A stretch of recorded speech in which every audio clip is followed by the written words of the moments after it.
A very good morning dear aspirants. Byju's के government exams prep channel में आप सभी का हार्दिक स्वागत है। फ्रेंड्स, आज के इस वीडियो में हम चर्चा करने जा रहे हैं this day in history segment की, जिसके बारे में आप जानते ही हैं। एक ऐसा सेगमेंट है जहां हम आपके साथ डिस्कस करते हैं इतिहास के कुछ ऐसे जरूरी फैक्ट्स और घटनाएं जो आपकी सभी आगामी गवर्नमेंट परीक्षाओं के दृष्टिकोण से बेहद इंपॉर्टेंट हैं। अलोंग विद दिस हम हमेशा लेके आते हैं कुछ जरूरी क्वेश्चंस भी based on the facts that we discuss here. आप जरूर इन सभी क्वेश्चंस को सॉल्व करने का प्रयास कीजिए और इनके आंसर्स हमारे साथ जल्दी से जल्दी कमेंट सेक्शन में शेयर कीजिए, क्योंकि इनसे भी आपको एग्जाम्स में बहुत हेल्प मिलेगी। तो आइए अब शुरुआत करते हैं 12 तारीख की दिनांक अर्थात 12 फरवरी की दिनांक से जुड़े हमारे सभी इंपॉर्टेंट हिस्टोरिकल फैक्ट्स की।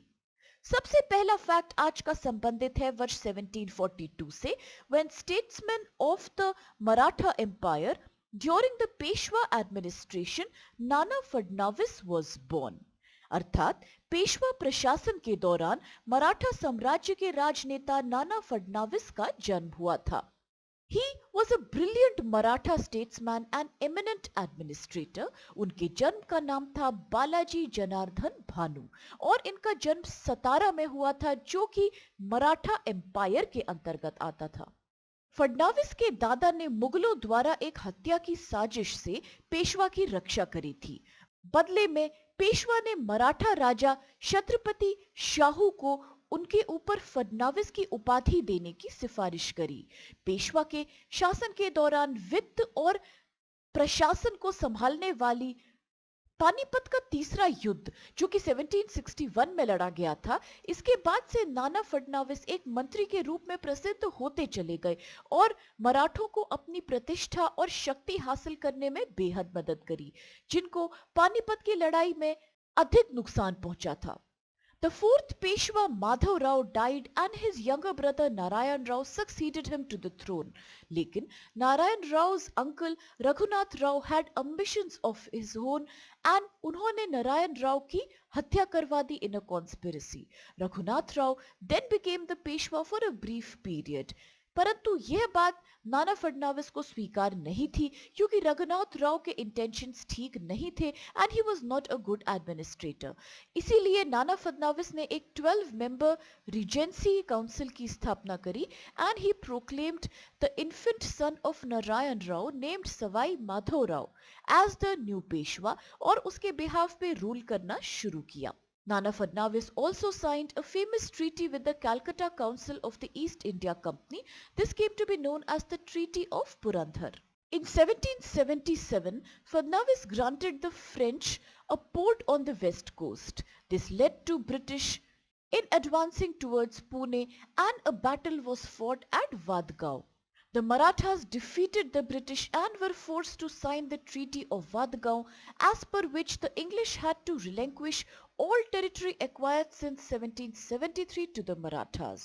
नाना फडणवीस ने हैदराबाद के निजाम अरकोट के नवाब के साथ साथ अंग्रेजों के खिलाफ मुगल बादशाह शाह आलम से भी ट्रीटी साइन करी थी। He was often known as the Maratha Machiavelli for all his brilliant tactics and achievements. और अब आइए देखते हैं दोस्तों आज का अगला important fact, which is associated with 1824 when social and religious reformer Swami Dayanand Saraswati was born. अर्थात सामाजिक और धार्मिक सुधारक स्वामी दयानंद सरस्वती का जन्म हुआ था। 12 फरवरी 1824 को social and religious reformer Swami Dayanand Saraswati का जन्म हुआ और उनका जन्म गुजरात में स्थित तनकारा में हुआ था। इनका ओरिजिनल नाम था मूल शंकर तिवारी और यह हिंदू रिलीजन के एक प्रसिद्ध रिफॉर्मर थे। उन्होंने अधिकतर जीवन एक वॉन्डरिंग सेंट के रूप में बिताया और वेदाओं का ज्ञान प्राप्त किया। इसके साथ योगा में भी महारत हासिल करी। His spiritual teacher and guide was Virjanand दान दीक्षा। He was staunchly against rituals and superstitions. इन्होंने प्रमोट किया spiritualism and nationalism and appealed to the people to fight for स्वराज्य। इन्होंने हमेशा ही महत्व दिया to the importance of education of all children and he also preached respect and equal rights for all women. उन्होंने 7 अप्रैल 1875 को the very well known Arya Samaj की स्थापना की। इस सुधार आंदोलन के माध्यम से उन्होंने एक ईश्वर पर जोर दिया और मूर्ति पूजा को कंप्लीटली रिजेक्ट कर दिया। उन्होंने हिंदू धर्म से पुजारियों की मौजूदा स्थिति के खिलाफ भी वकालत करी थी। He also established Vedic schools for the education of girls and boys of all the castes. The students of these schools were given free books, clothing, lodging and food और इनको प्रशिक्षण दिया जाता था वेदाओं में, उपनिषद में और बाकी ancient scriptures में। These institutions also helped in providing relief for victims of natural or man-made calamities. साथ साथ में they also worked for the protection of widows. उन्होंने कई प्रसिद्ध किताबें भी लिखी, जैसे कि उनका प्रमुख योगदान था सत्यार्थ प्रकाश। अन्य कई पुस्तकें भी इनके द्वारा लिखी गई, जैसे कि संस्कार विधि, ऋग्वेदा भाष्यम, और he inspired a lot of other nationalists such as M.G. Ranade, V.D. Sarwakar, Lala Hardayal, Madan Lal Dhingra, Shyamji Krishna Verma, Bhagat Singh और कई अन्य फेमस फ्रीडम फाइटर्स। इनकी मृत्यु वर्ष 1883 में हुई थी in the palace of Maharaja of Jodhpur Jaswant Singh too. और अब आइए देखते हैं दोस्तों अगला फैक्ट आज के दिनांक से संबंधित, और ये हुआ था 1871 में, when social reformer and a very close friend of Mahatma Gandhi, Charles Freer Andrews was born। अर्थात समाज सुधारक और महात्मा गांधी के घनिष्ठ दोस्त चार्ल्स फ्रियर एंड्रूज का जन्म हुआ था, और ये जाने जाते हैं for his special contribution in India's freedom movement. Charles Freer Andrews एक इंग्लैंड में चर्च के प्रीस्ट थे और भारतीय स्वतंत्रता के लिए एक कार्यकर्ता भी बने। A Protestant Christian missionary, educator and social reformer in India, he became a very close friend of Rabindranath Tagore and Mahatma Gandhi, and इसीलिए he started identifying himself with the Indian liberation struggle. He was instrumental in convincing Gandhi ji to return to India from South Africa, where Gandhi had been leading fight in the Indian civil rights struggle. C.F. Andrews को गांधी द्वारा Christ faithful apostle का title दिया गया था for his contribution towards the Indian independence movement. Andrews soon became involved in the activities of Indian National Congress, and he helped to resolve the 1913 cotton workers' strike in Madras. He was also elected as the president of All India Trade Union in 1925 and 1927. He also supported the movement to ban untouchability of outcasts. In 1919, he joined the famous Viacom Satyagraha, or in 1933, he helped B.R. Ambedkar in formulating the demands of Dalits. उन्होंने भारतीय endangered labourers in the island of Fiji के शोषण और mistreatment के खिलाफ भी अपनी आवाज उठाई after having completed a visit of Fiji Islands to inquire about the working conditions of Indian workers on plantation states. इसके पश्चात कई रिफॉर्म्स और कई इनिशिएटिव्स लिए गए इनकी हालत की बेहतरी के लिए।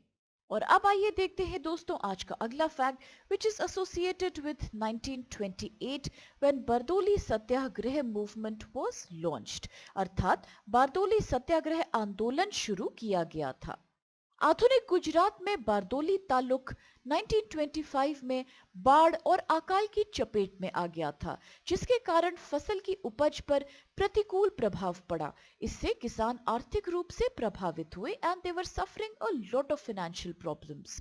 परंतु इन सभी प्रॉब्लम्स को इग्नोर करते हुए the Bombay presidency increased the tax rates bye 22%.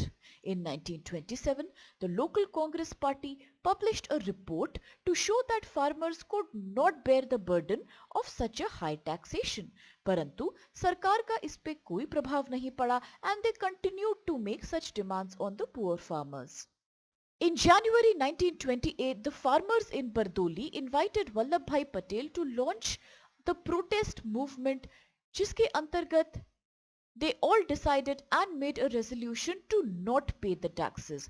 Gandhi ji ने भी अपना सपोर्ट इस मूवमेंट को पूरी तरह से लेंड किया because the farmers had assured him of doing no kind of violence. It was supposed to be a very peaceful satyagraha. Gandhi ji ने इस मूवमेंट की सक्सेस और इसके प्रति सपोर्ट के लिए राइटिंग्स भी पब्लिश कराई in his magazine Young India. Sardar Patel ने बरदोली तालुक को विभिन्न शिविरों में विभाजित कर दिया और इन शिविरों के अंतर्गत सैकड़ों पुरुषों और महिलाओं को संगठित किया। स्वयंसेवक हिंदू, मुस्लिम और पारसी समुदायों से भारी मात्रा में आगे आए and they participated in the movement. Door to door campaigning was also undertaken.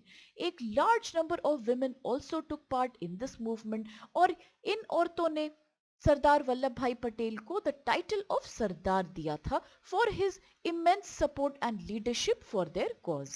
उन्होंने काली पराज जाति अर्थात भूमिहीन मजदूर के रूप में काम करने वाले किसानों की बेहतरी के लिए भी आवाज उठाई and they resisted eviction and confiscation of their land in many unique ways. K M Munshi और लालजी नारायण जी ने अपने पदों से भी रिजाइन कर दिया from the Bombay legislative council. हालांकि ये आंदोलन था तो रीजनल, परंतु इसका एक बहुत ज्यादा स्ट्रॉन्ग इंपैक्ट और परिणाम हुआ और इसको स्ट्रॉन्ग रूप से देशव्यापी ध्यान और समर्थन भी मिला। As a result the government set up the Maxwell Broomfield Commission to inquire into the matter. The revenue was reduced to mere 6.03% और peasants को उनकी confiscated जमीनें भी वापस लौटा दी। और अब चल के देखते हैं आज का अगला फैक्ट, जो है कि किस प्रकार से the Darwin day is celebrated every year across the world. अर्थात डार्विन दिवस विश्व भर में हर साल मनाया जाता है। परंतु क्या है ये डार्विन दिवस? तो डार्विन डे मनाया जाता है विश्व भर में to commemorate the birthday of Charles Darwin on 12 February 1809। ये दिन is an opportunity to highlight Darwin's contribution to science and to promote science in general. वर्ष 2009 में एक खास ऑब्जर्वेंस की गई थी to mark the 200th birthday anniversary of Charles Darwin, and it also marked 150th anniversary of his famous publication on the origin of species. अगर बात करी जाए कि आखिर क्या है On the Origin of Species, तो ये 1859 में प्रकाशित होने वाला साइंटिफिक लिटरेचर है written by Charles Darwin that is considered to be the foundation of evolutionary biology. और अब चल के देखते हैं दोस्तों कौन से क्वेश्चंस आज हमारे सामने हैं यहाँ। तो पहला सवाल यहाँ है, who was the founder of Arya Samaj? अर्थात आर्य समाज के संस्थापक कौन थे? आपके सामने ऑप्शंस हैं, ए दयानंद सरस्वती, बी राम मोहन रॉय, सी देवेंद्रनाथ टैगोर या D Rabindranath Tagore. And the next question is, who is known as Maratha Machiavelli? अर्थात मराठा मैकियावली के रूप में किसके नाम को याद किया जाता है? आपके सामने ऑप्शंस दिए गए हैं, ए नाना फडणवीस, बी नारायण राव, सी माधवराव भाट वन या फिर बालाजी बाजीराव भाट। और अगला सवाल यहाँ है, when was the third battle of Panipat fought? अर्थात कब हुआ था पानीपत का तीसरा युद्ध? ऑप्शंस यहाँ है, ए 1762 में, बी 1761 में, सी 1760 में या फिर ऑप्शन नंबर डी है 1763 में। अगला सवाल है, when was the Bardoli Satyagraha launched? अर्थात किस वर्ष किया गया था बारदोली सत्याग्रह शुरू?